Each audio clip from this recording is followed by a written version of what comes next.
लागू किया है।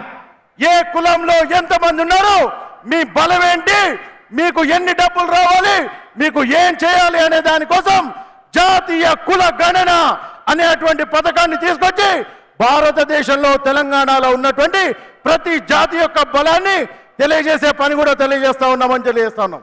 इससे तेलंगाना की जनता को पता लग जाएगा, दलितों को, आदिवासियों को, पिछड़ों को पता लग जाएगा तेलंगाना में उनकी कितनी भागीदारी है और कितनी आबादी है।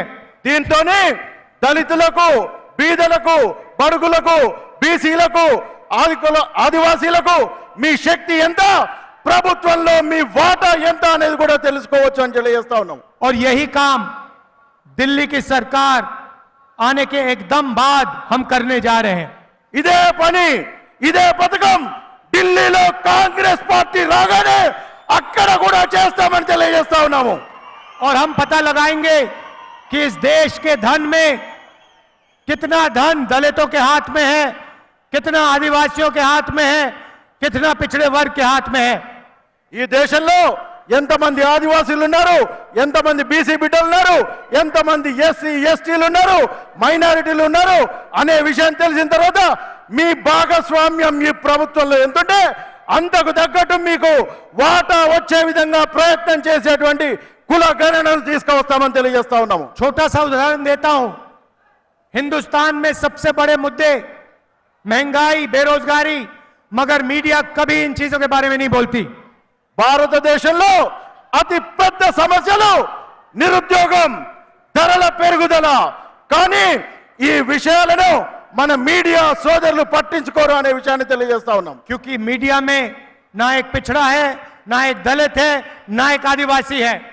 ఎందుకంటే మీడియాలో ఒక్క దళితులు లేరు, ఆదివాసీలు లేరు, మైనారిటీలు లేరు, బీసీ బిడ్డలు లేరు అనే విషయాన్ని తెలియజేస్తా ఉన్నాము। हिंदुस्तान के तो 200 सबसे बड़ी कंपनियों में आपको एक दलित, एक आदिवासी, एक पिछड़े वर्ग का व्यक्ति नहीं मिलेगा।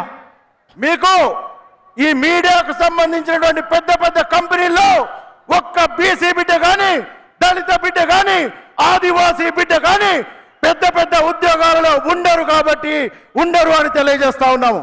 जाति जनगणना से हिंदुस्तान की सच्चाई सबके सामने आ जाएगी। జాతీయ జనగణనతోనే భారతదేశం యొక్క అసలైన కుల ముఖ చిత్రం బయటకు వస్తుంది అనే విషయాన్ని తెలియజేస్తా ఉన్నాను। और क्रांतिकारी राजनीति जाति जनगणना के बाद शुरू होगी। దాని తర్వాత ఒక విప్లవాత్మకమైనటువంటి భారతదేశ ముఖ చిత్రం భారతదేశానికి, భారతదేశ యువకులకు అవపడుతుందనే విషయం తెలియజేస్తా ఉన్నాం। बीजेपी रिजर्वेशन को खत्म करना चाहती है। बीजेपी रिजर्वेशन को खत्म करना चाहती है। బీజేపీ ప్రభుత్వం భారతదేశంలో రాజ్యాంగం వల్ల మీకు లభించినటువంటి రిజర్వేషన్లను తీసివేయాలనేటువంటి ప్రయత్నం చేస్తా ఉంది అని తెలియజేస్తా वो ఉన్నాం। हमेशा से रिजर्वेशन के खिलाफ हैं। उनके बड़े बड़े नेता कहते हैं कि रिजर्वेशन खत्म होना चाहिए। आरएसएस के सबसे बड़े नेता ने कहा कि रिजर्वेशन को खत्म कर देना चाहिए। బీజేపీ ప్రభుత్వం వాళ్ళ నాయకులు ప్రతిసారి అవకాశం దొరికినప్పుడల్లా భారతదేశంలోని రిజర్వేషన్లను తీసివేయాలి అనే మాటలు ఎన్నోసార్లు ఎన్నో పత్రికల్లో, టీవీ ఛానళ్లలో ఇదే విషయాన్ని చెప్పారు। భారతదేశంలో రిజర్వేషన్లను తీసే ప్రయత్నం మళ్ళీ చేస్తా ఉన్నారనే విషయాన్ని చెప్తా। आज 50% से ज्यादा रिजर्वेशन नहीं दिया जा सकता। 50% कैप ऑन रिजर्वेशन। ఈ రోజు 50% రిజర్వేషన్లు అమల్లో ఉన్నాయి। बीजेपी चाहती है कि रिजर्वेशन बंद हो, खत्म हो। బీజేపీ ప్రభుత్వం రిజర్వేషన్లు తీసేయాలి, రిజర్వేషన్లను మూసేయాలి అనేటువంటి ఆలోచన చేస్తా ఉంది। ये जो 50% का कैप लगा रखा है, इसे कांग्रेस पार्टी तोड़ के हटा के फेंक देगी। భారతదేశంలో కాంగ్రెస్ పార్టీ ప్రభుత్వం రాగానే 50% రిజర్వేషన్ల కంటే మించి రిజర్వేషన్లు ఇస్తాది అనే విషయాన్ని చెప్తా ఉన్నాము। अगर आपके पिछड़ों की आबादी 50% है, दलित 15% है, आदिवासी 8% है, तो 50% के कैप का कोई मतलब नहीं है। భారతదేశంలో 15% దళితులు, 15% మైనారిటీలు, 8% ఇతర బిడ్డలు ఉంటే మొత్తం కలిపి ఇక్కడే ఒక 50% రిజర్వేషన్లు అయితే ఉందనే విషయం తెలియజేస్తా ఉన్నాను। आज मनरेगा के मजदूरों को 250 रुपए मिलता है।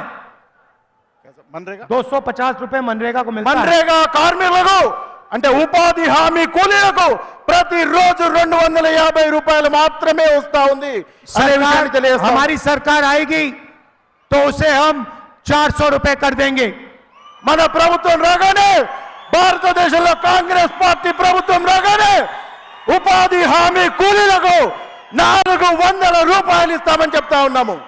जो महिलाओं को विधवा महिलाओं को पेंशन मिलता है उसे हम दुगना कर रहे हैं। We are doubling old women's pension. మహిళలకు వాళ్ళకు రావాల్సినటువంటి చేయూత పథకాన్ని డబుల్ చేస్తాము అని చెప్తా ఉన్నాము. जो यहाँ महिलाएं आई हैं आपसे मैं कुछ कहना चाहता हूं। ఇక్కడికి వచ్చినటువంటి మహిళలకు ఒక విషయాన్ని చెప్పదలుచుకున్నాను. 21वीं सदी में स्त्री और पुरुष दोनों जॉब करते हैं, मजदूरी करते हैं। భారతదేశంలోని అన్ని కుటుంబాల్లో మహిళలు పురుషులు ఉద్యోగాలు చేస్తూ ఉంటారు. 8 घंटे आप घर से बाहर काम करती हैं, आपके पति आपके भाई भी 8 घंटे बाहर काम करते हैं। మీ ఇంట్లో ఉన్నటువంటి ప్రతి ఒక్కరికి ఉద్యోగం వచ్చేటువంటి పరిస్థితి ఇవాళ ఉన్నటువంటి పరిస్థితుల్లో లేదనే విషయాన్ని తెలియజేస్తాం. मगर फिर आप 8 घंटे एक्स्ट्रा घर में काम करती हैं। They work 8 hours extra at home, women. కానీ మహిళలు బయట పని చేసి వచ్చిన తర్వాత కూలి చేసి వచ్చిన తర్వాత కూడా 8 గంటలు ఎక్కువ పని చేస్తారు. ఇంట్లో వంటింట్లో పని చేస్తారు, ఇంకా ఇతర పనులు చేస్తారు అని చెప్తా ఉన్నాను. तो तेलंगाना के पुरुष 8 घंटा काम करते हैं, तेलंगाना की महिलाएं 16 घंटा काम करती हैं। భారతదేశంలోని పురుషులు మగవాళ్ళు 8 గంటలు పనిచేస్తే మహిళలు బయట 8 గంటలు, ఇంట్లో 8 గంటలు, మొత్తం 16 గంటలు పనిచేస్తారు.